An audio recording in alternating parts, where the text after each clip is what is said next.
সুন্দরবন উপকূলে বাংলাদেশি ট্রলার আটক, দুটি বাংলাদেশি ট্রলার আটক করল কোস্টগার্ড। আটক ৭৮ জন বাংলাদেশি মৎস্যজীবীও।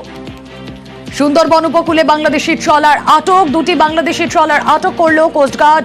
আটক ৭৮ জন বাংলাদেশি মৎস্যজীবীও। বিশ্বজিৎ হালদার প্রতিনিধি রয়েছেন আমাদের সঙ্গে। বিশ্বজিৎ, হ্যাঁ দেখো, মৎস্যজীবী ইউনিয়ন সূত্রে যেটা খবর পাওয়া যাচ্ছে, গতকাল বাংলাদেশি দুটি মৎস্যজীবী ট্রলার, একটির নাম হচ্ছে লায়লা এবং একটির নাম হচ্ছে মেঘনা 5, এই দুটি ট্রলার ভারতীয় জলসীমানায় ভিতরে ঢুকে মৎস্য শিকার করছিল এবং সেই সময় যে উপকূল রক্ষী বাহিনী আছে, সেই উপকূল রক্ষী বাহিনী তাদেরকে আপাতত আটক করেছে। ইতিমধ্যে আজকে সকাল পর্যন্ত যেটা খবর পাওয়া যাচ্ছে, তাদেরকে পারাদ্বীপের কোনো একটি জায়গাতে আপাতত তাদেরকে রাখা হয়েছে। মোট 78 জন মৎস্যজীবী ওই দুটি ট্রলারের মধ্যে রয়েছে এবং তাদেরকে এই মুহূর্তে পারাদ্বীপের কাছে কোস্টগার্ড রেখে দিয়েছে। এবারে এবং বিষয়টা খতিয়ে দেখা হচ্ছে তারা কিভাবে ওখানে এলো বা কেনই এসেছিল সেটা নিয়ে কোস্টগার্ড তাদের সঙ্গে কথা বলার হচ্ছে, কিন্তু এখনো পর্যন্ত তাদেরকে কিন্তু কোনো রকম জায়গায় কোনো থানা বা কোনো জায়গায় কিন্তু হস্তান্তর করা হয়নি এবং স্বাভাবিকভাবেই কিন্তু